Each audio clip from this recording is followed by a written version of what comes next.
the world, girls with girls from then till now. Holy cow, lesbians have existed forever. Yay! Let's learn about it. It's lesbian mini history with Cat Louise,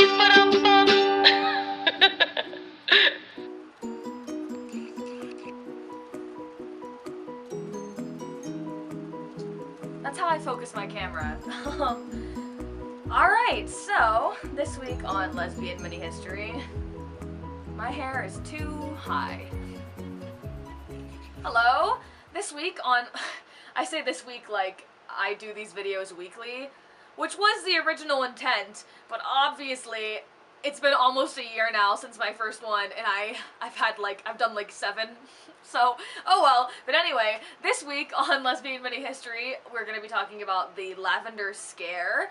Get it? Scare. Halloween, October. It's themed. I was a theater major, come on. But, okay, anyway, so the Lavender Scare. It's a term that refers to the mass firing of LGBT people in the 1950s. It may remind you of the term the Red Scare, which was an anti-communist campaign, also in the 1950s. And surprisingly enough, the comparison between the two terms is not a coincidence. Stay tuned.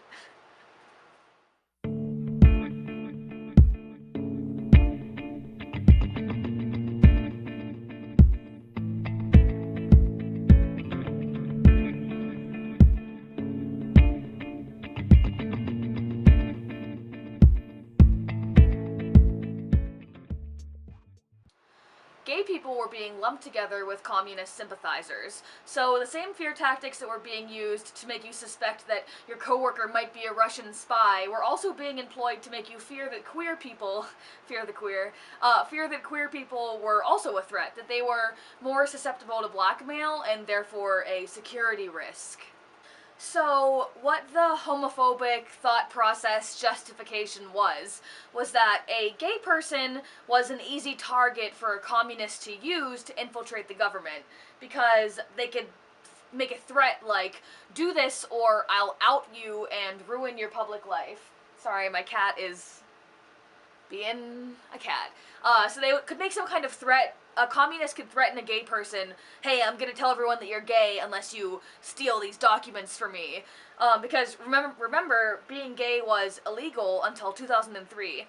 There were still laws in certain states against consensual sex between 2 adults, which is kind of crazy, but I guess there are still places on this earth where being gay is illegal in 2017, so... Anyway, the term Lavender Scare came from a phrase, Lavender Lads, which was used by a Republican senator when he was talking about the homosexuals in the State Department. I don't know what voice that was. I guess that was my old white Republican man voice. But anyway, so he used this phrase, and then it was picked up by a gossip magazine that talked about the sexuality of celebrities, so...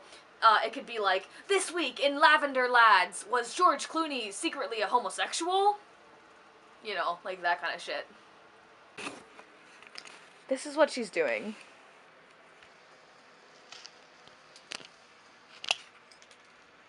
What a weirdo. The Lavender Scare impacted all gay people negatively, whether they were closeted or out. Because, can you imagine the paranoia and mental, emotional health impact it had on people who were just trying to live, just trying to keep their jobs? It impacted everyone, because no matter where you're working, if you were gay, you were going to be paranoid about this, but it mostly had an effect on queer people who were working in the government, or the military, or the entertainment industry. The Cold War era, the 1950s, was a time of fear and suspicion. It all started around Senator Joseph McCarthy claiming that there were over 200 communists and 91 homosexuals working in the State Department, thus beginning this hunt that led to many gay people losing their jobs and socially being seen in a negative light, with the stigma that they were not only dirty, bad people, but also a threat to national security. Which is kind of funny and twisted because they were only seen as an intelligence threat because they were forced to hide who they were by society. So were homosexuality legalized and accepted, they wouldn't be perceived as being more susceptible to blackmail because they wouldn't have had anything they needed to hide. So... One article in the Chicago Daily Tribune in May of 1950 claimed that up to 50 lesbians in government jobs were having sex orgies that were being filmed by foreign communists and being later used as blackmail against them. This type of fake news and fear-mongering is what helped lead the seclusion of lesbians in society, and it also had a negative impact on just any single woman working in a government job, because a single woman working to support herself without a husband? Highly suspectable, probably a homosexual. Lesbians were also being purged from the military for similar reasons. Stories of corrective rape and dishonorable discharge were rampant during this time. If you watched my Harlem lesbian mini-history episode, you already know about Gladys Bentley, the African-American performer who was a victim of the Lavender scare. If you haven't watched that, I highly recommend my own YouTube video. But all of the sad, life-ruining, job loss, LGBT persecution aside, what this time period helped to cultivate, in a weird, like, silver lining way of looking at this whole bit of history, is the LGBT queer lesbian underground community really continued to flourish and grow because everyone was being pushed out of public spaces. So gay bars flourished during this time, butch and femme identities became like the main aesthetic of the scene, and people who were comfortably out were really owning this subculture, and LGBT spaces grew and flourished because there was a desire for that safe space specifically for LGBT people, since they were so obviously not welcome in so many public spaces. So, with every rain a rainbow? I don't know. This was like a horrible thing that happened to so many people, so it seems... I don't want to, like, trivialize it by being like, on the bright side, but as a result, from what was happening, on the bright side, it helped to continue to give growth to this underground movement and sense of belonging to the LGBT community.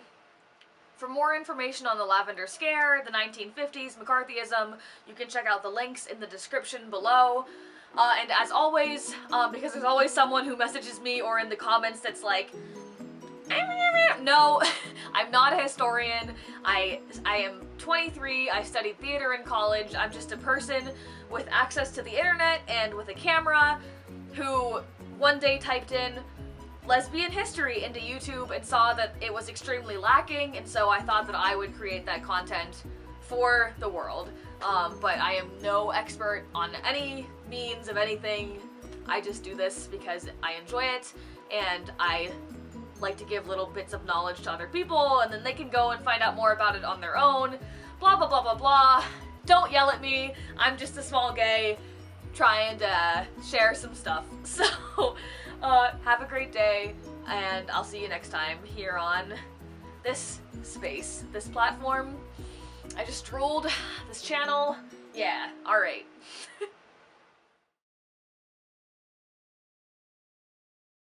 Your coat. Oh, my baby. Oh, that could have been so bad. Oh, Azula.